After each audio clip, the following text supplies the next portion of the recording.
Good afternoon, everyone. Welcome to Hemp Homeschool. This is Katie at Kentucky Hemp Works. It is a rainy, kind of dreary, dark, gloomy day, and so I am down here at the hemp shop, but it's so dark inside and it's so rainy outside that I figured the safest place to be would be in the car. At least I have a little bit of sunlight out here, what little bit I can get. So let me know if you see me. I'm not seeing anything here, so just holler at me. So yesterday we talked about some of the early history of hemp in the world, sort of the global overall travels of hemp, and we talked about how the earliest history that we have on record of hemp being used is in ancient China in bits of rope and things that are in pottery. And then throughout the years and throughout the millennia, hemp sort of swept across northern Asia, and it traveled through the Arabian countries and through the Middle East. And eventually it was brought into Europe, in the Eastern European countries, and eventually it spread across Europe until it was really predominantly used by any of these countries or the civilizations that had a powerful naval force. So most of them were using it for in shipbuilding, for caulking holes and things like that in ships. It was also used for cordage, for ropes, for sails, and things like that. So over many thousands of years, hemp was used as a food product. It was used as a fiber product for the sails and for the ropes and things like that. And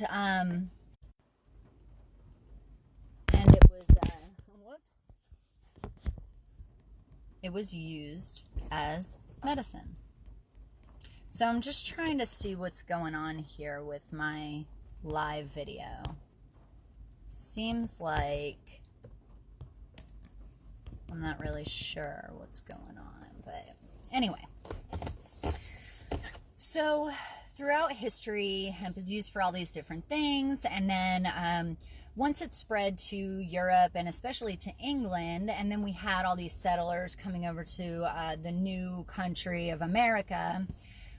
Those uses and those things carried on over to the United States. So, of course, we weren't the United States at the time. Was considered the New World or America, but all these settlers that came over here were bringing that knowledge. They were bringing seed. They were bringing everything that they needed to grow hemp in America. And what they found was that it growed really well here. It grew well here, and that the soil was fine for it, and that because we had, everything that we needed here, it worked for us. So as the country, as the America became more independent and wanted to separate from England, and we started hearing rumblings of a revolution, it became more and more important for the settlers here in the United States to sort of separate themselves from England. England wanted control over it. They wanted it in the form of taxes. They wanted it in the form of exports, where they actually physically wanted the hemp to be shipped back to the motherland or to the mother country. And that sort of the cries of revolution and the idea of being independent was really what encouraged people to figure out how to make hemp work here, regardless of the difficulties, the challenges, and things like that, the lack of equipment. So over the next few hundred years in the United States, we grew as a country. That hemp started in the northern, the northeastern United States along the coast, traveled down through Virginia and out into Kentucky, Tennessee, Wisconsin, Missouri, and just sort of fanned out all over the United States.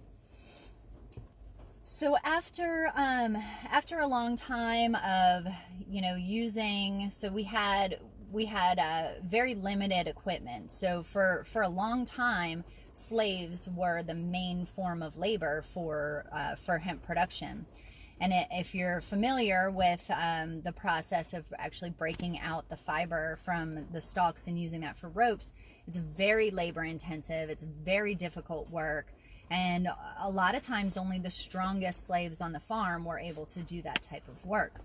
So between that and the demand for sort of an industrial revolution in this country, and the demand for wanting to use mechanical equipment to plant and to harvest and to process any agriculture crop, not just hemp, our country sort of moved towards processes that were easier. And in doing so, there's sort of a 30 to 40 year period where there's a whole bunch of different facets of what was going on economically and with regards to industries and business and things like that in this country that completely transformed what hemp meant to our country. So for the longest time, hemp was something that was of great importance to our nation. It saved our Navy. It protected our soldiers. It kept us going through the Revolutionary War. It kept our industries and our economy rolling, both in agriculture and in industries like factories type things. So in that period around the early 1900s, between 1910, 1913, and then through World War II in the early 40s, that period of time, we had a massive change in this country. So there's a lot of different reasons for it, but starting from the beginning, one of the first big changes in this country was the creation of the Federal Reserve Bank and fractional reserve banking. And what that meant for industries and big businesses and corporations and agriculture is that they were able to access money more easily and more readily than the average person. So the value of the dollar that was being printed out by the Federal Reserve, those big banks and big corporations and big insurance companies, they were able to tap into that wealth right away when it's fresh. And then by the time that money gets spread out into the economy, then the average people, that value of that dollar has been diluted. But back then it didn't matter quite as much because the idea of fractional reserve banking was new. So the value of the dollar was strong, and corporations were able to do huge things with this really sort of powerful spending power that they had. So we see corporations like DuPont and some of these other petro-pharmaceutical companies. They're all, at the same time that this is going on, they're accessing their connections to the government, they're accessing their connections to big banks, and they're using those connections to push the idea that it's easier and it's cheaper and it's more beneficial to use these synthetic products than it is to go through all the work and all the effort to grow hemp and process hemp and break the fibers out and spin those into ropes. It was so much easier for these big companies to come in and just create those things out of synthetic compounds. So, when you think about synthetic polymers, what are they doing? They're literally creating polymer chains in a lab. And that's a very simplified way to look at it, but we're creating polymer chains as opposed to utilizing the natural resources that we have in nature that God gave us. So with the strength and the purchasing power and the overall connections to the government, these big businesses waged a war with against hemp, and they waged that war with the help of like I said, several people who are in government and the Treasury Department, and the new Narcotics Task Force and things like that, and the CIA. But they also utilized the resources of the newspapers. And at that time, the newspapers and the paper industry had a really big stake in this. They saw that hemp was able to be made into paper, that it lasted much longer, and that it wouldn't degrade over time. But it didn't make sense for them to want to use hemp.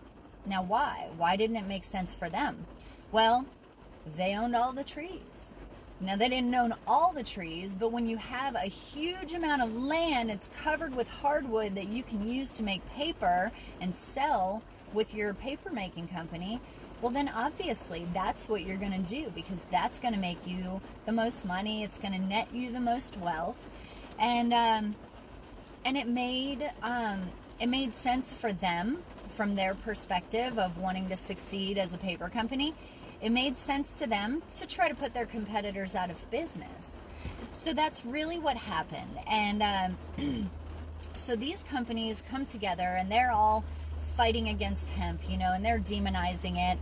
Well, they teamed up, they had the best possible partner in this endeavor to really demonize hemp was Harry Anslinger and the government.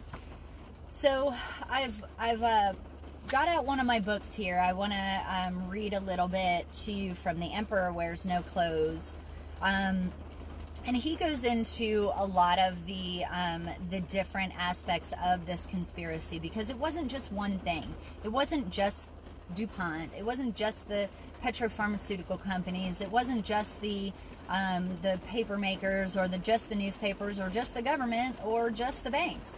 It was a network of I would say corporate special interests is the best way to put it. It was a network of corporate special interests and special interest groups in the government and in the private sector that wanted to see their biggest competitor go the way of the buffalo. So I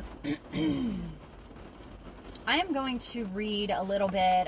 This section is, let's see, so we are in The Emperor Wears No Clothes. I'm in chapter 4, which is the last days of legal cannabis. And this section is called, the headline is A Conspiracy to Wipe Out the Natural Competition.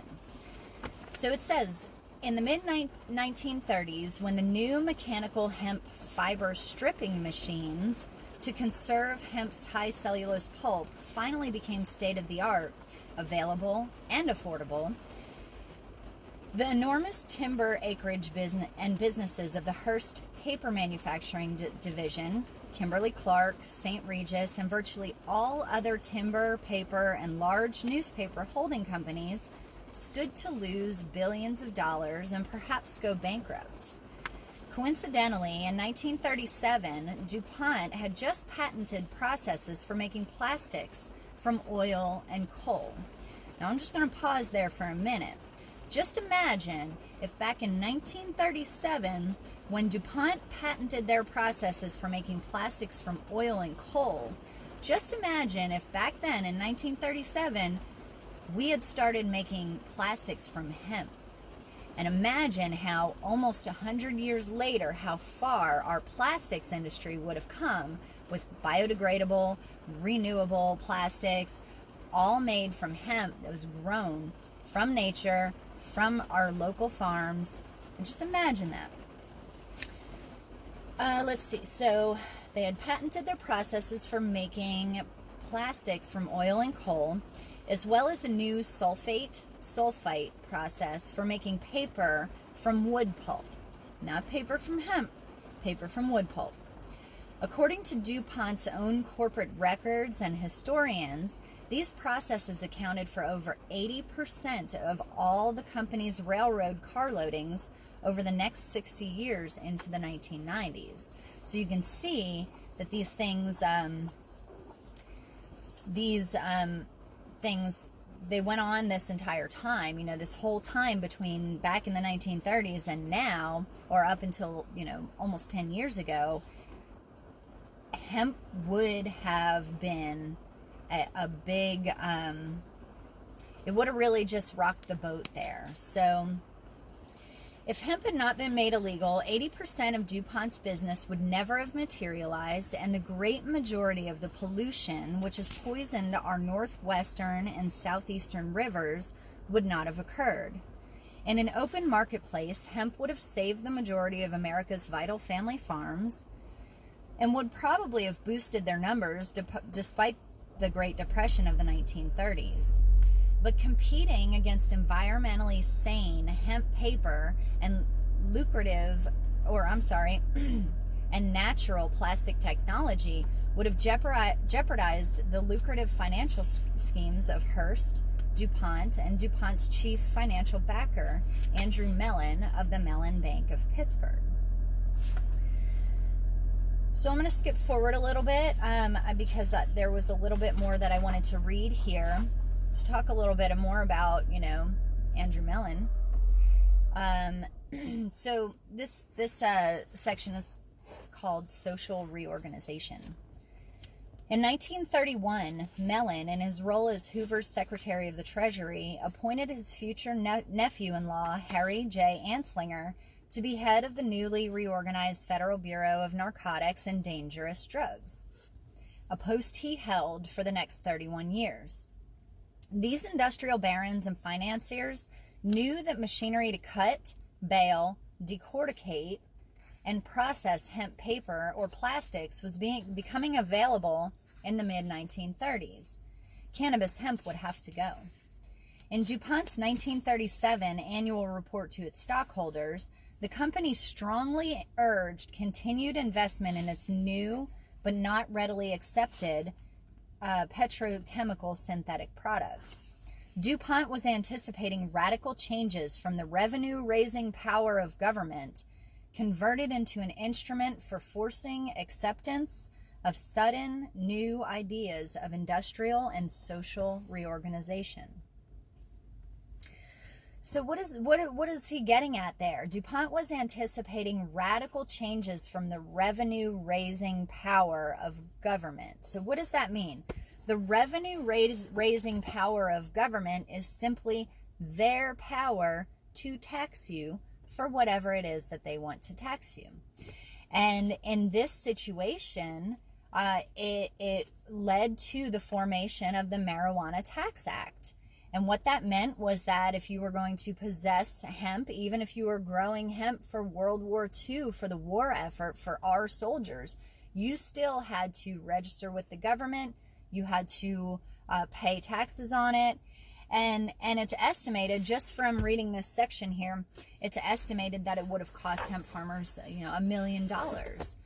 So, so between taxes and outright prohibition, farmers who had been growing hemp for World War I suddenly, almost overnight, became criminals. And all of a sudden, this crop that they had been producing to support their brothers and their nephews and their uncles and things in the war, all of a sudden, they're criminals. This is prohibited. This is will land you in jail for producing this crop. So obviously at first farmers were a little bit, confused and suspicious. But then when you think about all the propaganda over the years, so all that propaganda started to come in and describe just the horrible, atrocious things that cannabis use was doing to people. It was causing them to go crazy and to hurt people, and one of the big things was that it was causing people to get into car accidents. And I think there was a section I was reading this morning where he actually said that back then, for every 10,000 automobile accidents that were involving alcohol, there was one automobile accident involving cannabis use. But that one automobile accident would be in the news over and over and over again for weeks. So it wasn't that, you know, it's okay, you know, alcohol is bad and marijuana is not, or marijuana is bad and alcohol is not. It's not about that. It's about propaganda. And so for the next 80 years, our nation has been propagandized to believe that cannabis is a dangerous, scary, life-destroying drug. And so much so that we've started, you know, we've got the war on drugs, where we are literally waging war on a plant or a behavior or a personality type even. But in this war on drugs, what's really been the most dangerous thing is the war itself.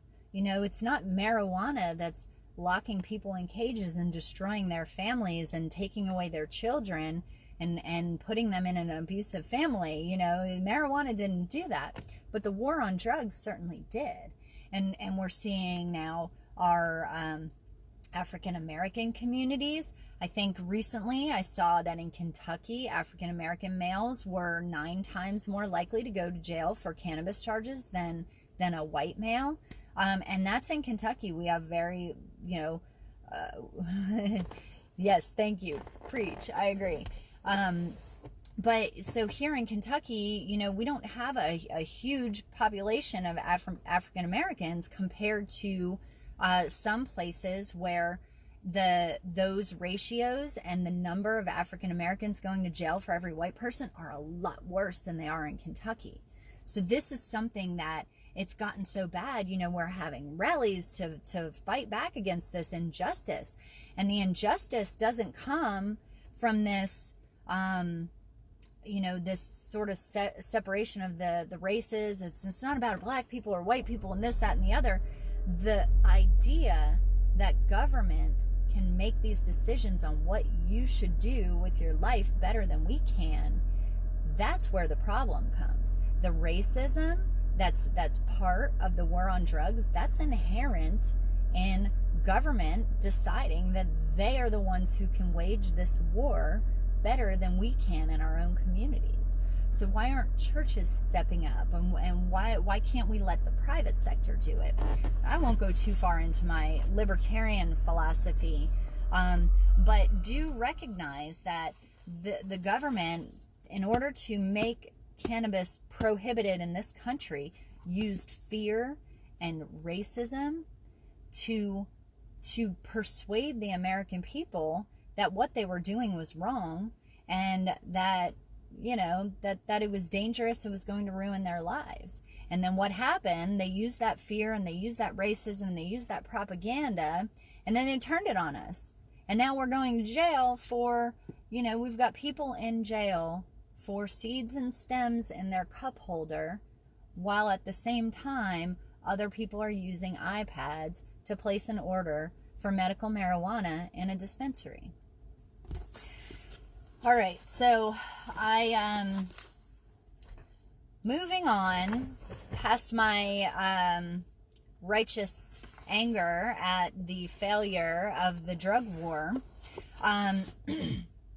I guess I will kind of start to wind this down, and we'll get into the more recent history. So over the next 80 years, cannabis was treated like a big, bad, scary, horrible thing.